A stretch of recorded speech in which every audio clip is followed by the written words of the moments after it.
Oui, alors donc en ce qui concerne l'image de synthèse, bon, on en voit de plus en plus à la publicité, hein, dans les dessins animés qui ne sont plus du tout faits à la main. Mais mieux que l'image de synthèse, c'est l'image en 3 dimensions, holographique. Et on peut déjà projeter, à partir d'une caméra quelque part située dans un local comme celui-ci, l'image qu'on a vue là tout à l'heure, mais sur un autre thème par exemple, dans l'espace qui est celui de ce living room. Et si on n'était pas averti, on pourrait prendre ça pour argent comptant. Et mieux que ça, là on est dans un espace fermé. Mais on peut très bien imaginer à l'extérieur, dans l'atmosphère, d'avoir des apparitions qui ne sont que des leurres. Et c'est ce que certains chercheurs appellent le Blue Beam, qui arrivera dans quelques années au plus tard, 2, 3 ans, 4 ans maximum, et qui succédera à un cataclysme mondial dont l'humanité s'agenouillera et suppliera qu'on vienne l'aider. À moins que ça vienne un peu plus tôt pour éviter un holocauste général. Hein. Et le personnage qui se manifestera dans cette apparition prétendra 3 choses. Je suis Dieu, je vous ai créé et vous devez m'adorer. Il s'assoira lui-même sur le trône de Dieu sur terre. Alors il y a 2 endroits où ça peut être possible, a priori. Hein. C'est le Vatican et Jérusalem. Et Jésus lui-même annonce ce genre de péripéties, sans employer les mêmes termes, mais c'est clair qu'il s'agit de ça, concernant cette apparition. Alors c'est pour ça que les smartphones se déploient sur toute la planète, parce qu'avec le smartphone, on peut atteindre individuellement chacun d'entre nous. Alors évidemment, ceux qui n'ont pas de smartphone comme moi, eh bien, ils ne sont pas directement concernés par l'attaque, je dis bien l'attaque, auditive que subiront ceux qui auront un smartphone pour écouter le message. Alors les essais pour voir comment réagissent les foules avec un smartphone ont commencé réellement sur le terrain, si on peut dire, avec ce qu'on a appelé à tort le printemps arabe, en Tunisie. Vous vous souvenez, le type qui s'est mis de l'essence et qui s'est fait brûler, qui était un vendeur à la sauvette, bon, enfin... Ça a réagi immédiatement parce que les gens se sont appelés les uns les autres pour se réunir et pour protester. Ça a été pareil en Syrie, hein. En mars 2011, la guerre civile syrienne a commencé comme ça. Alors que c'était justement l'époque où le régime syrien commençait à ouvrir en quelque sorte son économie, qui était quand même un peu rigide et gouvernementale. C'est donc tombé au mauvais moment, si on peut dire. Et ça, il y a des gens derrière qui ont poussé dans ce sens. Pareil en Tunisie, pareil en Libye, pareil en Égypte. Tout ça, ce sont les préparatifs pour évaluer la capacité dans la distribution des smartphones à pouvoir atteindre individuellement. Alors, comme quand on sait qu'on est 7,5 milliards de personnes sur Terre, ça fait quand même beaucoup. Hein. Et la vitesse à laquelle se déploie la diffusion des smartphones est largement suffisante pour crédibiliser l'idée que si tout le monde a un smartphone, hop, on lui dira attention, il y a un message qui nous vient du ciel là et on voudrait savoir ce que c'est. Bon. Donc c'est possible. Hein. Alors cette entité, elle porte un nom dans le christianisme. Elle s'appelle l'Antéchrist, celui qui vient avant hanter le retour du Christ, et qui a été annoncé par Jésus lui-même à ses disciples, et qui a été annoncé dans l'Ancien Testament, et qui a été annoncé par comment on appelle ça, par les musulmans, qui ont un sauveur qui s'appelle le Mahdi. Le Mahdi, c'est le sauveur en quelque sorte, mais il sera précédé par un Mahdi menteur. Eh oui, un leurre. Quelqu'un qui veut se faire croire, prendre pour ce qu'il n'est pas. Alors c'est ça, on est dans un système à la fois superstitieux, religieux, spiritualiste, traditionnaliste, avec la technologie. Impossible de faire ça avant quand on n'avait pas un certain niveau technologique, ou au moins de compréhension des choses. Là, le moindre événement, quelque part dans le monde, est immédiatement diffusé partout. Alors évidemment, il y a des tas de choses qu'on ne sait pas, parce qu'on ne s'intéresse pas, ou qu'on n'est pas à l'écoute de tout, heureusement d'ailleurs, sinon on n'en finirait pas. L'Antéchrist est déjà là depuis longtemps. Il prépare sa venue. Et il ne peut justifier sa venue que s'il y a un désastre qui lui permet de se présenter en sauveur. De ma main droite, je détruis, de ma main gauche, je viens sauver et restaurer. Mais je leurre, puisque c'est moi qui ai provoqué les destructions. Or, on a effectivement une convergence dans beaucoup de prophéties concernant la fin des temps, et en particulier ce qu'on appelait dans l'Évangile la fin du temps des nations. Les nations craquent de partout, là. Et c'est à quoi on assiste, en fait. Mais ça, c'est pas le thème de ce soir. Ça, c'est... Je vous avertis. Mais vous qui avez des moyens, disons, de captation audiovisuelle, eh ben, ça sera le moment de... Mais pour revenir à notre propos tout à l'heure, c'est un rapport direct avec l'hologramme. En fait, c'est... À ce niveau-là, qui est-ce qui serait derrière tout ça?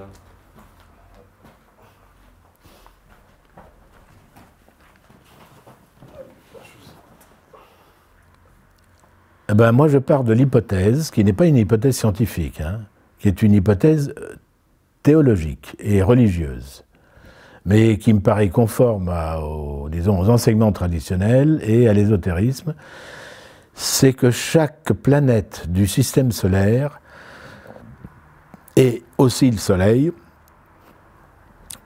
sont la demeure d'une entité céleste. C'est-à-dire qu'on est gouverné par une puissance, depuis le début, qui gère les affaires de la Terre. On appelle ça Gaïa dans le terme gréco-ésotérique, mais c'est plus que ça. C'est une entité spirituelle. Alors il se trouve que pour la Terre, peut-être pour d'autres planètes, j'en sais rien, mais pour la Terre, cette entité spirituelle, on l'appelle Satan, Shaitan, entre autres, en arabe, et qu'au lieu de continuer le travail d'équilibre et d'harmonie qui lui a été donné de faire à partir de la création de l'univers, elle s'est dévoyée en suivant un rebelle cosmique qui est connu sous le nom de Lucifer, c'est-à-dire celui qui apporte la lumière. Donc moi je pars d'un postulat théologique, ce n'est pas scientifique, c'est théologique. Et à ce moment-là, on peut comprendre certaines choses. Or, la bataille qui a lieu au niveau cosmique pour récupérer tous ces rebelles qui ont suivi Lucifer depuis des millions d'années, cette bataille a été engagée depuis quelque temps. Oh, combien de temps, j'en sais rien. Ça se compte en centaines de milliers d'années, minimum. Pour récupérer les systèmes solaires les uns après les autres et les faire revenir dans le giron, paternel, si on peut dire, il y a une rébellion qui se réveille et qui résiste. Qui résiste pour empêcher la rectification, en quelque sorte, et donc l'expulsion des têtes organisatrices, Satan sur la terre, un autre ailleurs, et ainsi de suite. Et c'est dans cette dernière bataille, parce que d'après les textes religieux, c'est la dernière, le combat sera perdu par ceux qui résistent, précisément, définitivement perdu, et on remplacera le président de la planète Terre, si on peut l'appeler comme ça, par un président en harmonie avec le pouvoir céleste central qui est à la base de la création de l'univers que nous connaissons. Mais nous, on ne connaît que la partie matérielle de l'univers. Il y a d'autres parties, les parties psychiques et les parties spirituelles. Bon, alors tout ça pour dire que ce Satan crée une sorte de personnalité qui va se montrer, mais qui n'est au départ qu'une énergie. Hein. Et quand vous lisez l'Apocalypse, les histoires de la bête, parce qu'il y en a deux, hein. Il y a la bête qui sort de la mer, et il y a la bête qui sort de la terre. La première, ce n'est autre que la philosophie et la science matérialiste. Donc elle est mouvante, comme la mer. Celle qui est plus dure, plus hard, comme on dit en informatique, c'est la bête qui sort de la terre et qui n'est que la fille de la première. C'est-à-dire qu'elle applique en conformité à des découvertes scientifiques la philosophie matérialiste, qui veut nous empêcher de monter de la troisième à la quatrième dimension pour rejoindre en quelque sorte la spiritualité authentique. Et comme Satan est derrière tout ça, dès qu'il y a quelqu'un ou un groupe qui prétend monter un peu trop haut, hop, il les rattrape et les empêche de progresser. C'est pour ça que la vie mystique est si difficile. Sauf que la vie mystique, en général, elle est individuelle. Bon, souvent au cœur d'une communauté religieuse qu'on appelle les moines et les monastères. Mais que ce soit chez les bouddhistes, chez les soufis dans l'islam, chez les chrétiens, etc., c'est une montée spirituelle personnelle. Alors, dans un environnement ou pas, hein, parce qu'il y a des mystiques isolés aussi. Et c'est tout ça qui fait que nous sommes dans un combat spirituel qui va trouver son épilogue dans les années qui viennent, tout au moins pour ce qui concerne la planète Terre. Comment vous vous situez, vous, par rapport à tout ça? Ah, moi, je me situe au plein milieu de l'affaire. Je me sens concerné directement parce que, au fur et à mesure de mes investigations, d'un côté scientifique, de l'autre côté le yoga que j'ai pratiqué pendant pas mal d'années, hein, quand même, 1h30 par jour pendant 5 ans, je le faisais entre 6 et 7,5. J'avais commencé en Argentine, où j'avais appris à le faire, et j'ai continué à Bordeaux, ma première ville universitaire, donc la fameuse cité que j'ai citée tout à l'heure, la cité de Budos, où je pratiquais, et où m'est arrivé des tas de choses, hein, par exemple des sorties du corps. Mais on en avait parlé une fois, hein. Non ? Je raconte dans mon livre « Dialogue avec les morts » cette histoire qui m'est arrivée à Bordeaux, dans la pièce qui me servait de chambre à la cité universitaire, et où je raconte ma première sortie du corps. On appelle ça un dédoublement, mais pas de la personnalité, hein. La personnalité, elle est toujours là. Non, là, il s'agit du corps astral qui, pouf, sort du corps physique. Évidemment, on ne le voit pas puisqu'il est à une fréquence vibratoire très élevée. Donc on ne peut pas le voir. Par contre, on le sent. Je me suis retrouvé, je méditais en lotus. Vous savez ce que c'est que la position du lotus? Alors vous avez deux lotus, le lotus simple, où on croise les jambes, en tailleur, comme on dit, puis le lotus où on voit les pieds sur les jambes. Hein. Et quand on fait du yoga sérieusement, c'est ce que je faisais. Mais j'étais plus jeune et j'avais moins... Bon, alors je lui méditais un soir de mai avant mes examens, et c'était en juin les examens. Et qu'est-ce que je vois dans le ciel? Une énorme lune. Vous avez entendu parler de la grosse lune qui est apparue il y a quelques semaines. Ben, la même chose. Il y en a une en 1963. Ou 62, 63. Or, cette lune m'a inspiré, donc je me suis mis, j'ai ouvert mes fenêtres, il faisait très beau, très chaud, et je me suis mis à faire des respirations en yoga, qui sont caractéristiques des méthodes du yoga, pour provoquer des énergies intérieures. À un moment donné, il y a quelque chose de moi qui est sorti, et qui a dépassé la fenêtre. Et en dessous, il y avait le gazon du jardin qu'il y avait autour de la cité. Je le voyais, je voyais en haut, derrière et devant. Donc 360 degrés sur un plan, et je voyais à droite et à gauche 360 degrés sur le deuxième plan qui se coupe à l'intersection de moi-même. Alors ça, c'est une vision totalement inédite. Hein. C'est incroyable de voir 360 degrés, 360 d'un coup. Et d'avoir le sentiment d'appartenir à tout. Mais j'ai eu un réflexe, vous me direz c'est un peu bête, mais c'est humain. J'ai eu le réflexe du gars qui est suspendu et qui a peur de tomber.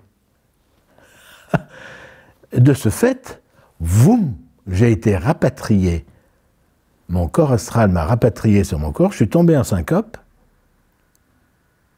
parce que je ne maîtrisais pas le processus, et 10 minutes après, je me suis réveillé, j'avais ma montre à côté, parce que quand on fait des respirations de cette nature, il faut enlever tout ce qui est métallique. Hein.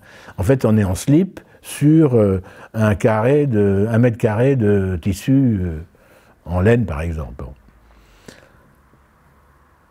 Et voilà. Mais après, j'ai réessayé, mais plutôt de manière volontaire. Et je suis effectivement sorti, et je raconte tout cet épisode dans mon livre, et à un moment donné, me sont apparus dans l'espace, devant moi, des sortes de statues égyptiennes. Un peu comme les géants que l'on trouve dans les statues égyptiennes. Ils portent un nom spécial d'ailleurs. Allez savoir pourquoi. Égypte, hein. Bon, alors, on peut se poser des questions par rapport, par exemple, à la réincarnation. Est-ce qu'on a vécu en Égypte dans un temps lointain? D'où, effectivement, si on sort dans les 4 dimensions, on retrouve quelques informations, quelques bribes d'une vie antérieure, par exemple. Hein. Alors, je ne dis pas que c'est ça, mais pourquoi pas? Pourquoi pas? Ça aurait pu être des statues Incas, hein, par exemple. Enfin, tout ça pour dire que le phénomène de dédoublement, c'est-à-dire de sortie du corps, qu'on appelle OBE, Out of Body Experiences, bon, peu importe, comme la NDE, hein, Near Death Experiment, c'est des gens qui ont un accident, quel qu'il soit, et qui tombent dans une sorte de coma et qui leur fait prendre conscience d'une autre dimension. Alors, ça c'est extraordinaire parce que ce que vous voyez sur la couverture de mon livre, c'est tout à fait ce que la plupart des gens voient. On va le montrer à la caméra, si on peut dire. Montrez-le. C'est le tunnel lumineux que voici et que, allez, 8 personnes sur 10 ont vu lorsqu'elles ont eu une NDE, on dit en français une EMI, expérience de mort imminente. Donc la mort n'est pas définitive, elle est juste au bord. Hein. C'est-à-dire que la conscience se trouve au bord du processus de la mort et il revient. Alors, pas mal de gens qui subissent une opération, par exemple cardiaque ou autre, se retrouvent au plafond de la salle d'opération. Alors, ce qui est incroyable, c'est que depuis les années 60, où un certain Raymond Moody, qui était médecin psychiatre aux États-Unis, qui entendait des histoires de ses patients, se dit, mais enfin, qu'est-ce que c'est que cette histoire? Il a voulu en savoir plus, il a interrogé, il a fait des fiches, il a approfondi, il a enquêté carrément sur le phénomène, et il s'est aperçu qu'il y avait beaucoup de monde qui avait des sensations de cette nature. Alors il y a la sensation au départ accidentelle, NDE ou EMI, et il y a la sensation OBE, c'est-à-dire celle qui permet de flotter hors de soi. Alors ça arrive à des sportifs par exemple. Presque tous les coureurs de fond ou de vitesse, hein, quand ils s'allongent à la fin du parcours, qu'est-ce qu'ils voient? Ils sentent quelque chose d'eux qui s'élève au-dessus du corps. Et ils voient leur corps en dessous. Eh oui, c'est une OBE, tout bête, qui est due à l'effort très important qu'ils ont eu à fournir. Or, ce phénomène est connu depuis toujours par tous les groupes ésotériques. Tous vous en parlent.